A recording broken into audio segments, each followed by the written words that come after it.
Ringraziamo moltissimo il Ministro per questa conferenza che credo che sia stata chiara, no? È stato molto chiaro e ovviamente la conferenza è relativamente breve anche per dare spazio alle domande, che c'è ancora abbastanza tempo, abbiamo un quarto d'ora, 20 minuti ancora, quindi è molto importante adesso che vi sciogliate, che domande. Domande senza timore, io traduco. Todo el mundo sabe que las multinacionales piensan en llenar su propio bolsillo, ¿no? Pero ¿por qué el gobierno de Ecuador no dijo nada en los 30 años que trabajó la compañía? O sea, nadie sabía que estaba haciendo daño a la selva, nadie dijo nada, y ahora le piden o sea, le van a pedir plata después que el daño se hizo. Eso es lo que no entiendo.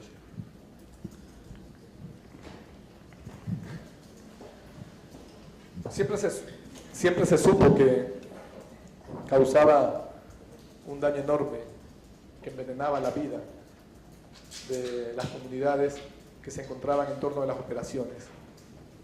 Lamentablemente, como también nos corresponde denunciar con mucho dolor, pero en honor a la verdad, tampoco tuvimos la valentía de los gobiernos de entonces que pudieran denunciar los daños que ocasionaba Texaco Chevron. No solamente que no hubo la valentía, sino que también hubo la complicidad de pretender liberarlos, como de hecho los liberaron, de cualquier responsabilidad ulterior frente a los daños causados. Es por eso que no es el Estado el que está demandando a Chevron, son las comunidades. Es un juicio entre privados. Y lo que el Estado ahora no va a permitir es que se atropelle el derecho de esas comunidades y que se ensucie el nombre del Ecuador.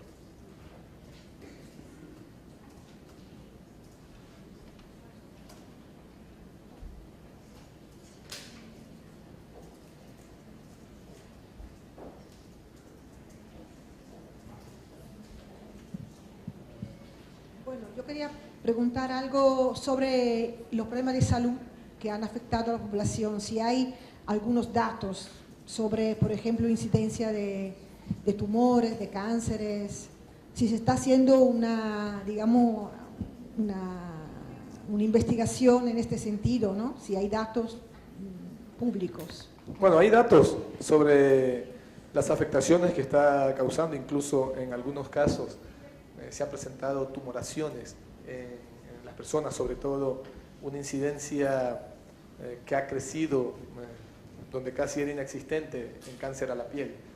Yo no me he tomado la precaución de traer esos datos, pero están siendo atendidos de manera prioritaria, de manera permanente, pero sin duda son problemas muy serios, muy graves, que son la base fundamental de la demanda de estas comunidades.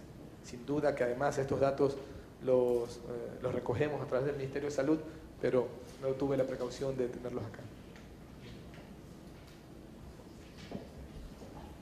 Mi pregunta es, después de esta situación con Chevron, ¿cómo son las relaciones entre Ecuador y Estados Unidos? ¿Hay problemas?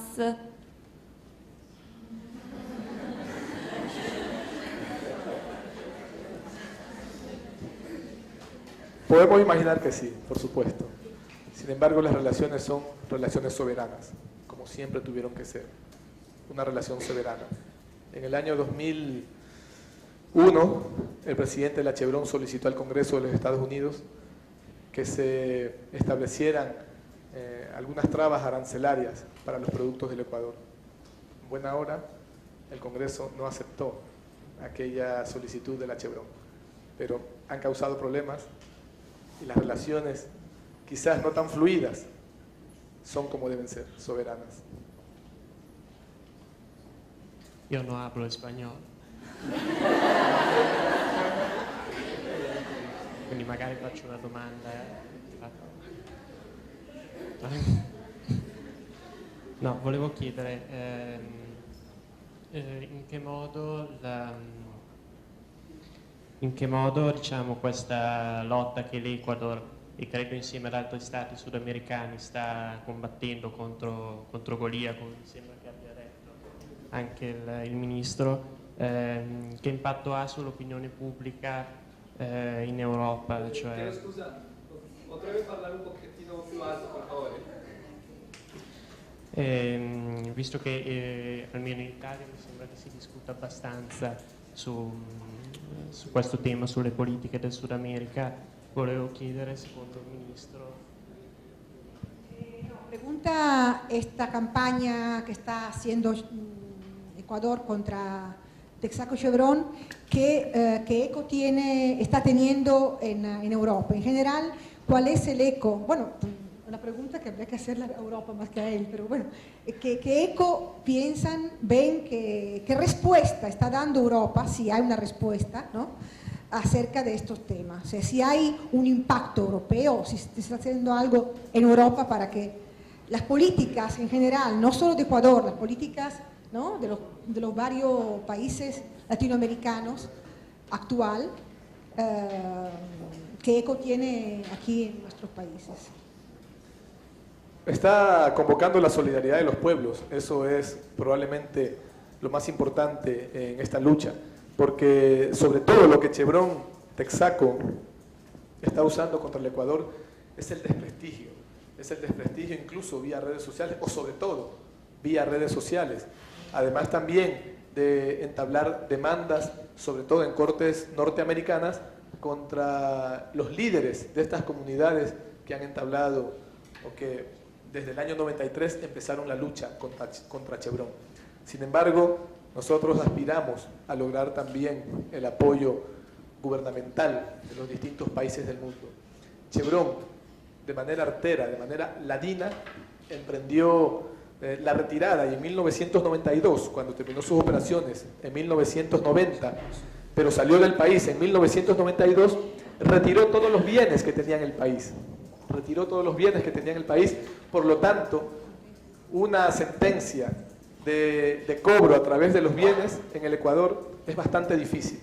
Pero nosotros estamos precisamente en búsqueda de que sea posible, a través de la decisión tomada por la justicia ecuatoriana, con los bienes también que tenga Chevron en otros países. Y esto es importante y es necesario que así lo entiendan otras naciones donde esté operando Chevron. Incluso ha tenido problemas en los mismos Estados Unidos, con la afectación inmensa, ¿no? Se me escapa el nombre de una ciudad de los Estados Unidos, pero que también están demandando contra Chevron.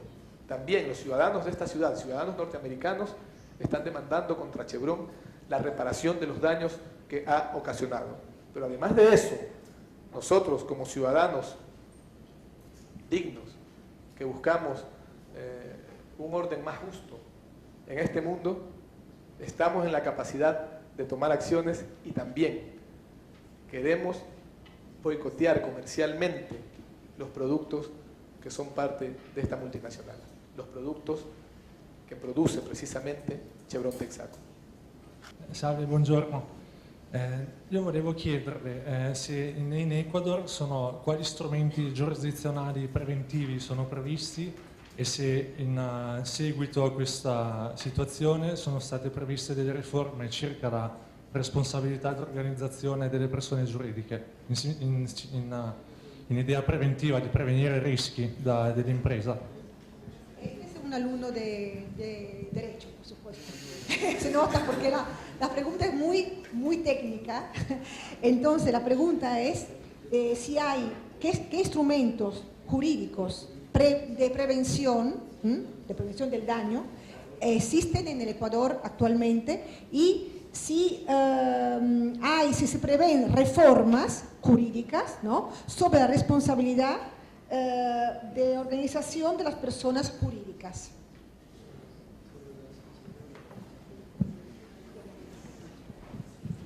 Sí, tenemos una cantidad de instrumentos jurídicos que garantizan también, en un primer momento, la vida de las comunidades, la búsqueda del buen vivir, ligada precisamente también a la preservación del medio ambiente. Nosotros hemos suscrito todos los instrumentos internacionales en estas materias, pero también contamos con una Constitución de la República que establece el derecho al ambiente sano y que además, como un principio del cual los ecuatorianos nos sentimos muy orgullosos, que es un principio de vanguardia, también se establecen los derechos de la naturaleza. Pero también nosotros tenemos leyes ambientales que describen la manera en la que debe haber todo tipo de operación y de extracción de los recursos naturales no renovables y de los recursos naturales no renovables de los sectores estratégicos para el Ecuador. En estos momentos nos encontramos en la discusión de un cuerpo que es el Código Orgánico Integral Penal, donde también se establecen incluso las responsabilidades, se plantea la capacidad sancionadora del Estado para las personas jurídicas que han incurrido en delitos como en este tipo de delitos. Lamentablemente todo esto es de ahora hacia lo posterior, pero tenemos los instrumentos, tenemos también la decisión soberana de un gobierno que hasta antes del inicio de este gobierno, hasta antes del 2007, la relación de explotación en cuanto a las regalías con las distintas multinacionales, transnacionales, era del 80 a favor de ellas y 20 a favor del Ecuador. A partir del 2007, con este nuevo gobierno, la relación varió. 20 para ustedes, 80 para el Ecuador.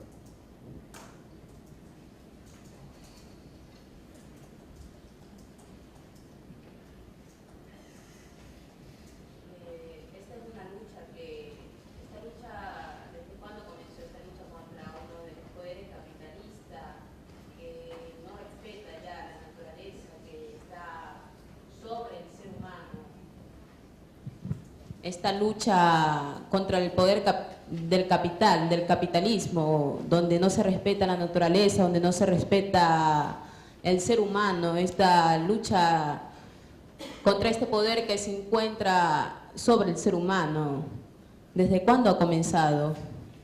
¿Podría repetir? El 20 de noviembre cumple 20 años. El 20 en noviembre de 1993. Okay. Las comunidades se organizaron, los líderes se organizaron de las comunidades y cerca de 40 personas iniciaron la demanda en la Corte Federal de Nueva York. ¿Y qué más? Durante esos 10 años, a partir de esta demanda, la empresa Chevron Texaco se dedicó a luchar denodadamente porque la competencia de esta causa se trasladara al Ecuador, porque se declarara incompetente la Corte Federal de Nueva York y se trasladara la competencia al Ecuador. Como decía, comprometiéndose a respetar y aceptar y a cumplir la sentencia que se dictara en el Ecuador, porque pensaban que iban a poder comprar a los jueces en el Ecuador. Cuando regresa al Ecuador y se inicia la causa en el Ecuador y termina con la demanda contra Chevron, luego dicen que esas cortes son corruptas. Pero este 20 de noviembre se cumplen 20 años desde que estos líderes de las comunidades indígenas iniciaron su demanda contra Chevron. Ok, gracias. Queríamos saber la medida en la que es posible de remediarle a los daños ambientales que ocurrieron después de las operaciones y también si ustedes encontraron solidaridad en la comunidad internacional, porque yo me encontraba en Cancún a la Cumbre Mundial sobre Cambio Climático en 2010, en diciembre de 2010, y había pasado algunos meses del terrible accidente del Golfo de México y allá también se ponía ese problema de cómo remediarle a los daños de una manera que no sea una compensación monetaria. Bueno.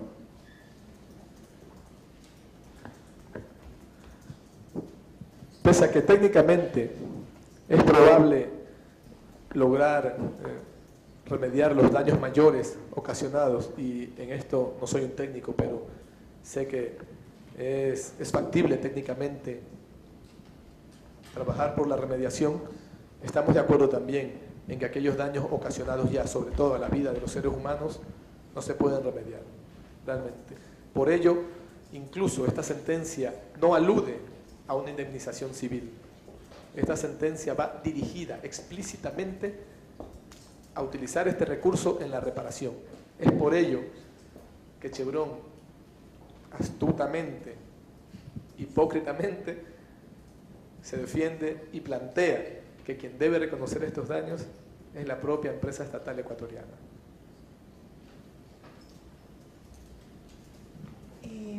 Allora, l'ultima domanda, se c'è, perché il Ministro adesso ha un impegno alle 4:30, quindi dobbiamo in qualche modo, purtroppo, mettere fine,